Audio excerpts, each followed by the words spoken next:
You're listening to Errol Parker and Clancy Overall, editors of the Betoota Advocate, on Desert Rock FM.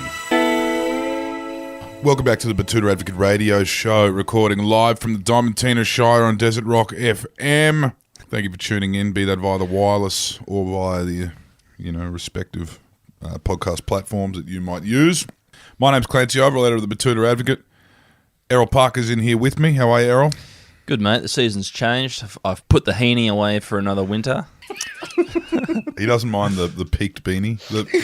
We're talking 2004 Hilltop Hoods beanie. Yeah. See, people laugh, but it does get quite cold out here in the Diamantina Shire, but the sun doesn't go away, unfortunately. So you need the best of both worlds. You need the best of both Protect worlds. your beak. Your heaney. Yep. You need your heaney. We haven't introduced these guys, but they're already giggling away. This might be the second or third appearance. It's certainly one of these blokes has been on here about 4 or 5 times now, in different iterations, different troops. You know how those comedians go. They're always got some new hustle on the side. But this one that they're today representing on behalf of is kind of a pretty consistent template for two of the funniest cis-hets in Australia. Thank you for joining us, Cameron James and Alexei Toliopoulos. Hello, thank you. Thanks for having us back on Desert Rock FM.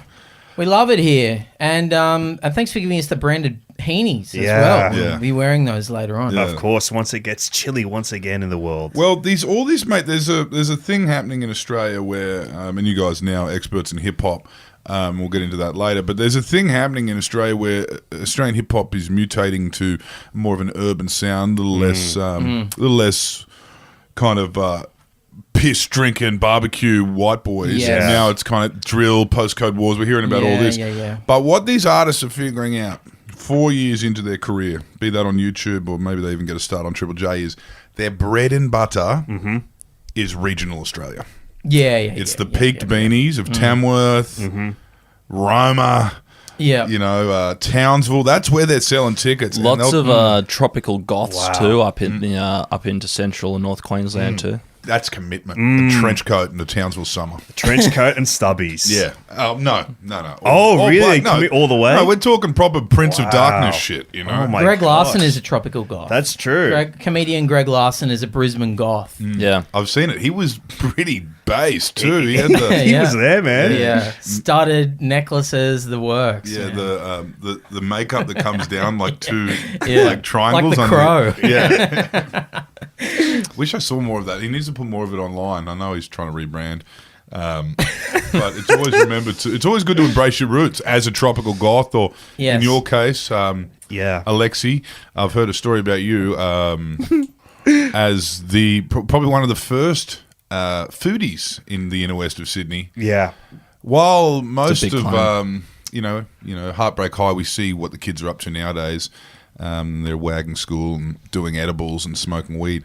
You used to wag school to go down to the Sydney fish markets because you couldn't get enough of the lobster mornay. That's true. I used to, because I went through this high school right around the corner from the Sydney fish markets, and I was quite a cosmopolitan little fella. I would wag school, especially during lunchtime. Even when I wasn't missing class, it would just be to go eat much nicer at the fish markets, get a beautiful view, hang out with a couple of pelicans. So instead of talking about in the same sort of throes as Heartbreak High and Euphoria, your high school experience was more like that delightful show made by Claudia Carbon called Bump. It was more. Well, it was the same high school. It's the same high school. Yeah, The exact same school. The exact same school. It's pretty awesome fuck, to watch.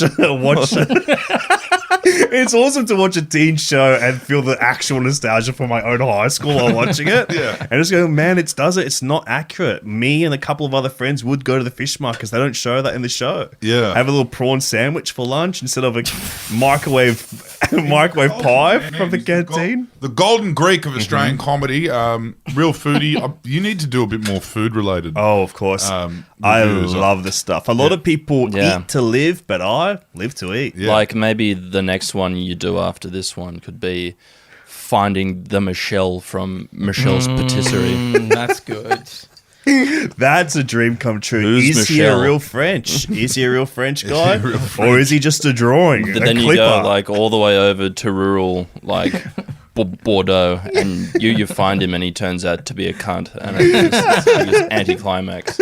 Well, do you know what? You've Chances are that is what he's like. You've But stumbled into something there because I, for a little while, became obsessed with figuring out if Guzman and Gomez were real people or if they were just two separate clip arts pushed together with a brand name. And turns out they're not real. They're fake. It was Yep. probably created by an advertising agency Yeah, it's like not far the from your high Subi school. Boys or something. Yeah. It's created by Subi. Yeah, The original bad boys of denim. Subi jeans.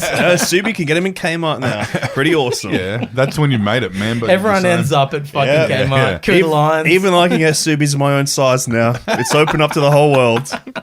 Now, while we do have this lovely Hellenic foodie joining us, we also have rock star comedian Devon Sandwich either. Devon Sandwich. I Eater. did have Devon and tomato sauce sandwich. How long ago?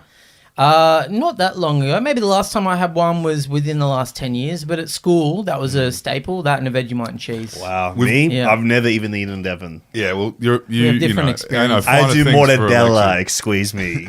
So that's a very newy meal. It's actually funny. Errol and I have a friend who, as a bachelor, he's got a missus now, so this kind of behaviour's changed. But he would try and limit the amount of mess he made in the kitchen, and would deconstruct the Devon sandwich. So it's Oh, no. Or just eat it bit by bit. no, it was the bread and the Devon goes in at once, and the squirt of the tomato Squirting sauce. it down.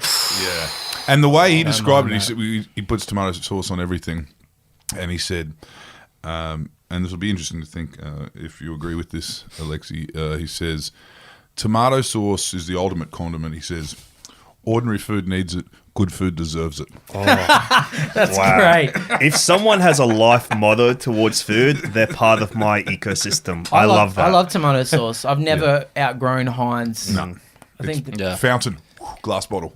I love the glass bottle. Yeah. the master Yeah. foods. I love the Heinz one that they make look fancy by putting like gourmet looking tomato drawings around the edges of it, the skirting. I love it. It's got as much sugar in it as a can of Coke. Yeah. Now we've got the best of Newey, the best of Sydney, and two of the great investigative minds here. Thank you. You boys are back at it. Yeah. Finding Yeezus Back is on the beat. your new investigative, newest foray into investigative journalism and lighthearted entertainment.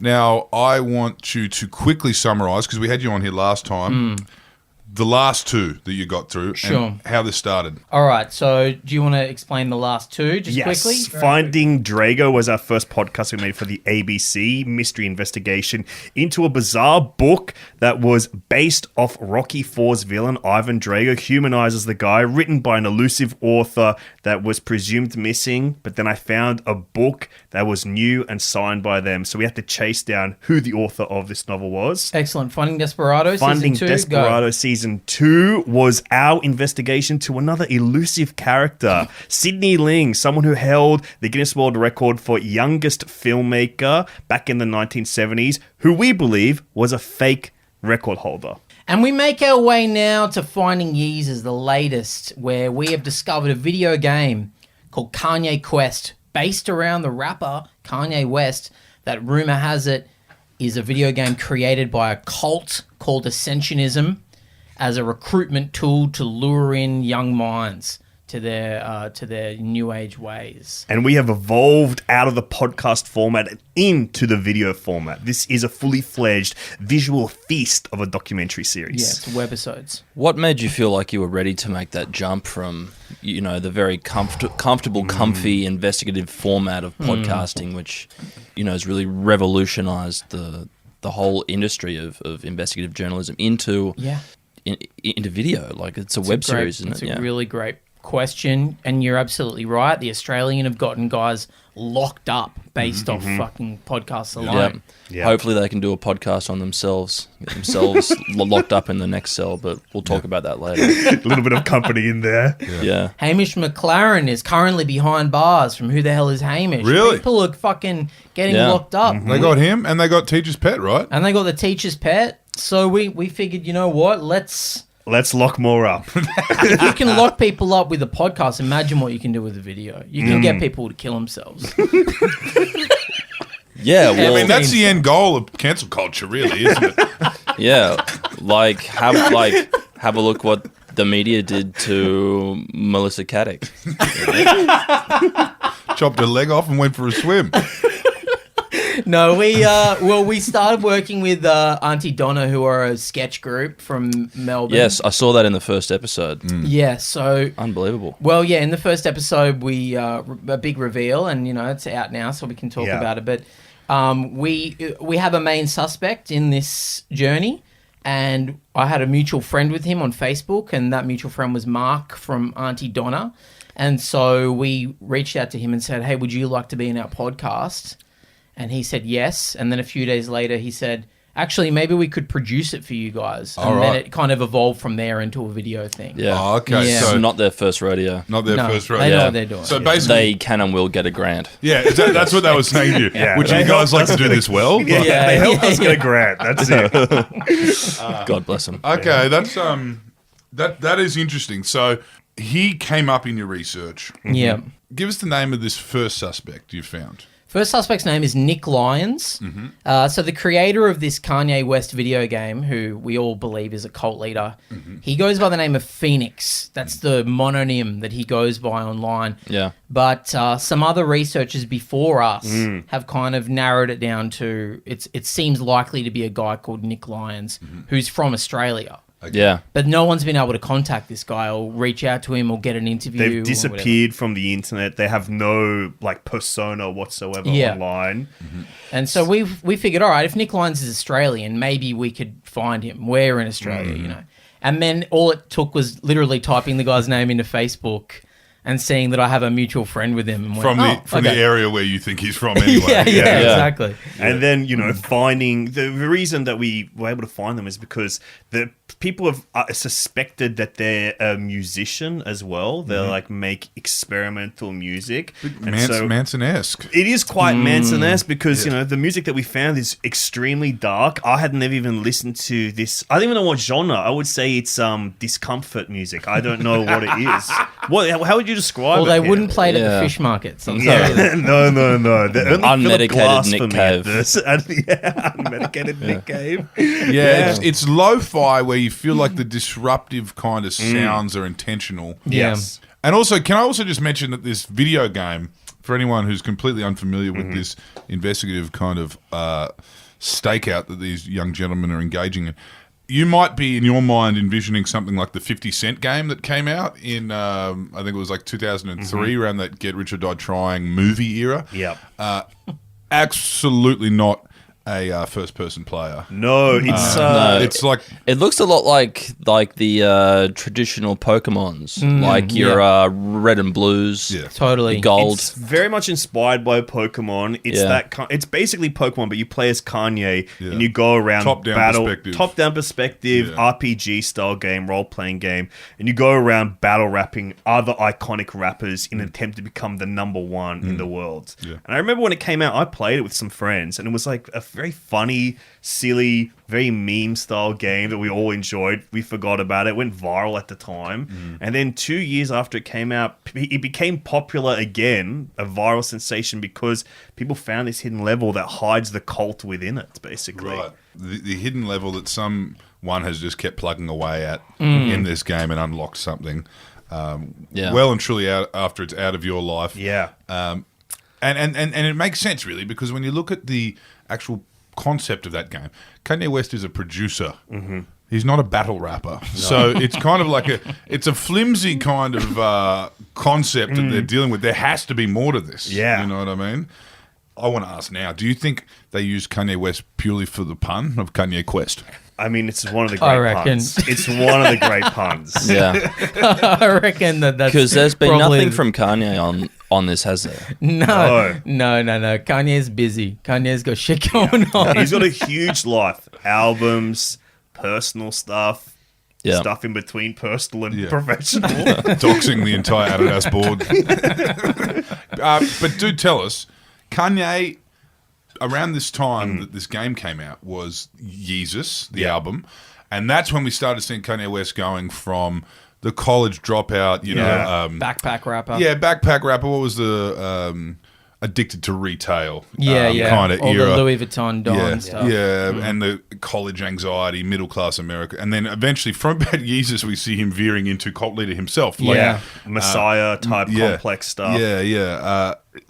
We've seen those shows. I mean, if you have seen those shows, they're actually quite incredible where he does those Sunday services. And I can imagine if I was there, I would be feeling all of that. Ascendance. And so how long did you think maybe this might lead back to Chicago? Well, it's like you say, it's not out of the realm of possibility that he could be a suspect of ours. And we work on a few theories of him being a suspect. He even made a video game himself that not many people know about because it was never released. It was never finished. But it's a video game where you play as his mother, Donda, who passed away. Yeah, right. And it's the game you were literally meant to be playing her on her journey from this realm unto the next as an angel flying to heaven. Ascending, if you will. Like a spiritual journey. He's kind of tapped into like that spiritual religious aspect of like what is there after we pass from this mortal coil into the next coil. And we are coil earthers, Cameron and I. This is a really curious story. This obviously has something to do with, as you touched on before, ascensionism, which is basically the belief that we can leave this plane of being using technology through, enhanced biology to ascend to a higher plane of consciousness. So were you able to make any contact with people who are from this cloth? There's actually a crazy amount of people out there that believe in this stuff. And it's, we met a guy in the first episode who kind of grounded it for us a little bit, because when you first hear of these sorts of cults, ascensionism or whatever, where it's about, like merging with technology and living forever, it sounds like science fiction. It sounds like Blade Runner. But then this guy that we met in the first episode, who's an expert on this stuff, basically put it in the context of, hey, if you have a bionic limb, that's transhumanism. If you've got one of those monitors that monitor your diabetes for like how much insulin you have, like that's transhumanism. If you have a glass eye or whatever, if you wear smart glasses, that's it. So it is sort of, there's within our grasps this idea of kind of merging with technology to extend your life or to make yourself greater than human. It's just that these cults take it to the next level where it's literally uploading your brain into a computer. Is it a cloud? Are we talking clouds? Kind of the cloud, I think. Right. Yeah, like the cloud or like which I have so many questions about, because I'm like, surely there's a finite amount of data out there. And it's all just stuff that can be turned off and on. So what if you upload your whole family to the cloud and then someone pulls you out of the wall? exactly. Cameron threatened to try to get me uploaded to a Dell computer. That's nasty. I know, it was the cruelest thing I've ever done. What about a Bosch? You could go worse than Dell. A Bosch computer. An Asus. I've uploaded you to a dishwasher. A smart dishwasher. I hate doing the dishes. But yeah, that is, I guess, the general theme of this cult that we're kind of tracking down, is that they all believe in some way that human beings deserve to live forever, or at least to transcend natural biology and sort of extend your life into the hundreds of years. And it kind of like, the way that I saw it, it spiritualizes and factualizes stuff that is religious ideals of like heaven and stuff. It kind of is a way to guarantee an afterlife of some sorts to continue on in a digital space, or maybe a digital version of heaven, maybe a digital version of Sydney, Australia, 1999 Matrix style. Walking around Martin Place for the rest of your life. And it kind of makes the concept of heaven, something real and tangible. It almost guarantees it. That's what I found the Optus fascinating. hacker gets in there Exactly. hacks heaven and for a ransom of $1 million. You can have your hands and feet back for 600 million Dogecoins. It's like, but doesn't that sound like something Kanye would get behind? That sounds like something he'd sort of at least go through a period of being into. And it's also ahead of its time. If we're talking 2013, just this year we've seen Zuckerberg with all his metaverse shit. And I want to talk about the cult aspect here, because there was a real. It's great to get back into cults. There was a cult era, and we know that was Jonestown, Manson, you know, those kind Heaven's of Gate. yeah, those massive Waco, all these rippers, right? A lot of mass Kool-Aid suicides, and you know, people really believed, and there was an era when that was popping. A lot of people forget that Australia played such a big role in that era too. Like, even if you look at someone like Julian Assange, who came out of the Family, I believe. Oh, is he from the Family? Yeah, bouncing around communes in I didn't know in that. Queensland, and it just would not surprise me if something like Ascensionism, which you say has heaps of followers, kind of did Australia give this to the world? Was this one of our great kind of Our great contributions to the cults of the world. Yeah. And is there some sort of engine room in Australia? Because I'm looking at this investigation you're doing, and there just keeps being links to Australia. Whether that's through someone knows someone from Australia, or like prime suspects in Australia. Totally. It totally took us by surprise. I mean, we were expecting maybe we'd end up in Chicago, you know, chasing down Kanye, or in Ohio, or wherever he's based these days. Auntie Donna will shout the flights. But everyone kept pointing us back to Australia, whether it was Adelaide or Ballarat, or, you know, different parts of the country. And we just think, that's so strange that everything keeps pointing back to us. Yeah. And that's kind of where we're at now. I think by the time when this episode is out, what are we up to? Episode 3 Episode 3, yeah. Yeah, so I mean, it's safe to say we don't leave the country in this documentary. We're not spoiling anything. We don't make it to the Windy City. Yeah. But we do travel around Australia a little bit, and it's man, they're out there. There's freaks in this country. Yeah, I think we are, you know, if New Zealand is the nation of creeps, we are the nation of freaks. Yeah, we're freaks. And we're proud of it. We fly that freak flag at half mast at the moment, but We're we do freaks. fly it. No, it's We're over, weirdos. baby. Oh, wait. Yeah. We've got a hell are we Everything's doing? back to normal. I thought you were going to break in the radio head for me. We don't belong here. So I want to know how you guys decide something is worth investigating. Is it because you find some sort of tangible link to Australia, or does this shit just come back? Like, I know your first two, you spent a lot of time on the ground in Australia. Yeah. What is it that tickles your fancies, and when is it that you two decide this is what we're doing? Well, I think it starts with us now that we've been doing them for a while. We go on the search for mysteries, and we usually find a few, collate a few that we work on, almost just trying to get a scope and a scale of what the stories are. And then there will just be something that catches us, where you just have that instinct of there's something bigger here, there's enough here for a full scale investigation.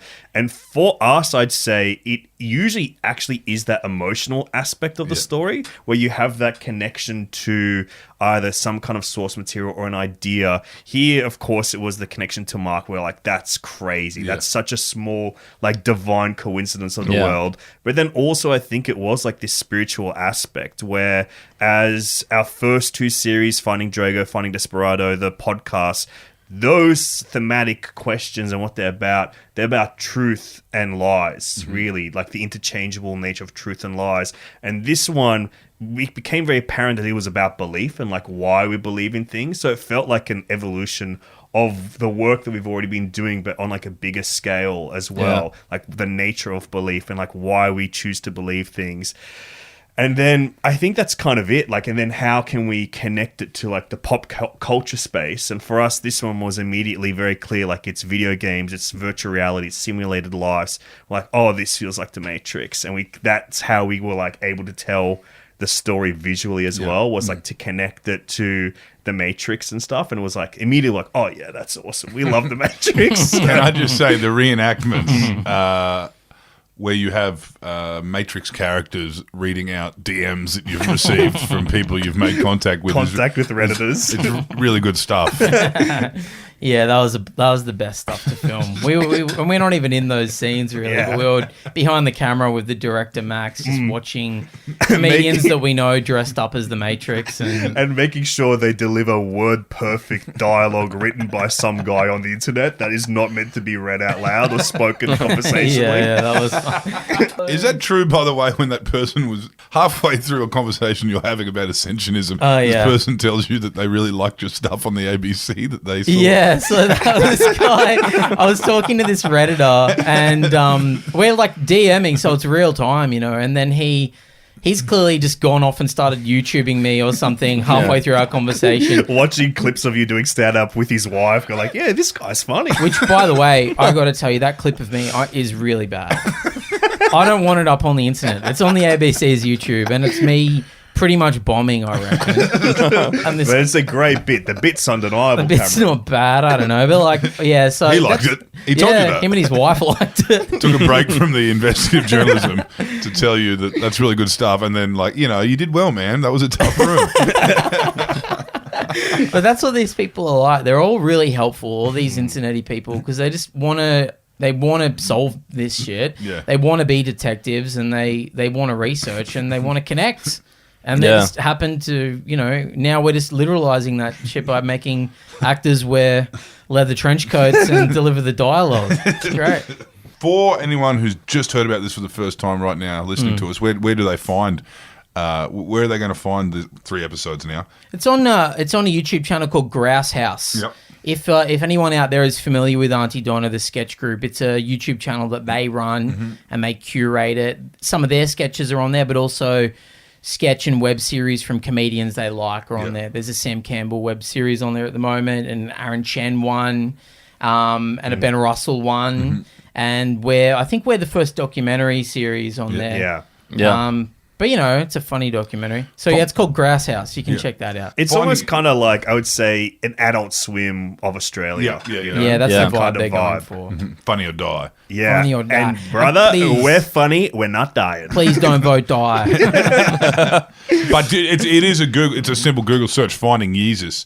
And I am actually, from the first episode, I said, I don't think this is going to go as deep as it did. And I really am puzzled, and now I'm hooked. Yes. And you have the talent of the cliffhanger too. Like every episode. Yeah, every episode ends, and I'm like, fuck. Yeah, we're not afraid of the cliffhanger. That's something I've got to watch another one. we had to learn that. When we were making the first series, we just had normal structured endings, and I Yeah. think someone was like, actually, if you want to keep people engaged, you need to give them a little something. We had a lot of expertise dispelled on us from the actual true crime podcasters at the ABC that were like, they were such like vital helps in like how to like turn the storytelling from like wide storytelling to just being like really focused and getting really into the nitty gritty and making it really turbo. It's so funny too, because we're both comedians, so Yeah. we come from the world of comedy, but then we've learned all this journalistic stuff just from being around other real journos and real documentary Yeah. makers, and now I can't stop thinking in that way. It's Well, in the first episode, you said that you two both... journalism degree dropped. You both went into journalism school and decided you actually grew a brain and decided there's no future in this. And then, of course, podcasting came around, and I think And we all of lost us that brain. in this room are like, fuck, if only we'd stuck at it. I know. You know? When I started uni, I wanted to get a job working for a paper or for a cool magazine like Rolling Stone. And in my first ever lecture at journalism, the guy was like, print is dead, journalism is a dying art. And I was like, what the fuck am I doing here then? What am I going to do? I dropped out. I dropped out real quick within a few months. That's a real shame. But now Because we've all some come of the back great around to talent in this country was working for Zoo. Yeah. I know, It I was know. Pub ammo. But now there's not even Zoo. Yeah, There's no FHM. You can't get no lads mags. No, there's none. You just go on Lads Max. You just go on Instagram and look at bikini models who are just putting them up themselves. They're not taking my joke submissions at all. But you need to. That's what was great about the lads mags is you had bikini girls, but then you'd have an interview with like Max Verstappen or something, or Henry Rollins. Henry Rollins has done a piece.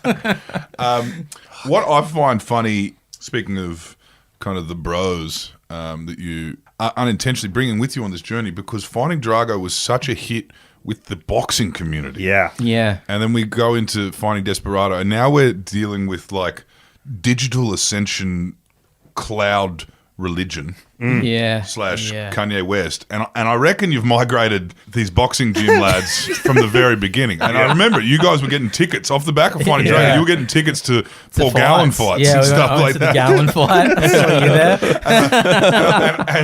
and I think I do think that everyone's following this golden thread of whatever the hell you guys find interesting, and they're on the journey with you. It'll be very interesting to see where you go next. We've stumbled into a fun little niche where essentially we get to make funny documentaries, like, which is I've been the dream forever. I always loved Louis Theroux, and I always loved that kind of stuff. That saffron type Yeah. vibe. So, but we've kind of accidentally stumbled into that, and hopefully we can continue down the path.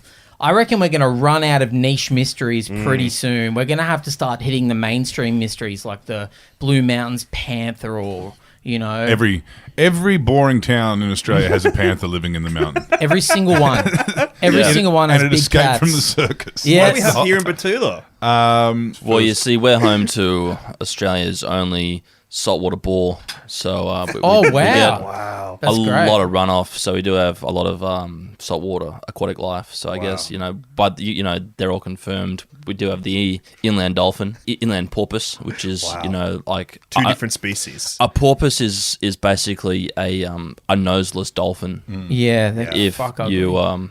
don't say that, but and I think the it's one of the dugong most beautiful creatures. and the dugong too. Yeah. So but I'd say probably our local animal. Like it's hard to say because most of the panthers here get shot, and they're just big cats. And the myth of it being, something escaping from the circus. Our animals have been stolen from SeaWorld. Yeah, okay, that Yeah. makes more sense. Yeah. Yeah, Well, yeah. actually, Underwater World, which is one of the underrated worlds, by the way. I didn't even know that wasn't underwater. Underwear. Where's that? Underwater world. It's on the Gold Goldie, Coast. Yeah. Underwater world. Underwater World. Are you serious? It's basically just like a massive tunnel. A tank? like SeaWorld Yeah. with a snorkel. Yeah. Although if you had a kid with a lisp, you wouldn't be taking it there, would you? What? It's hard to say for him. Underwater world. That lisp?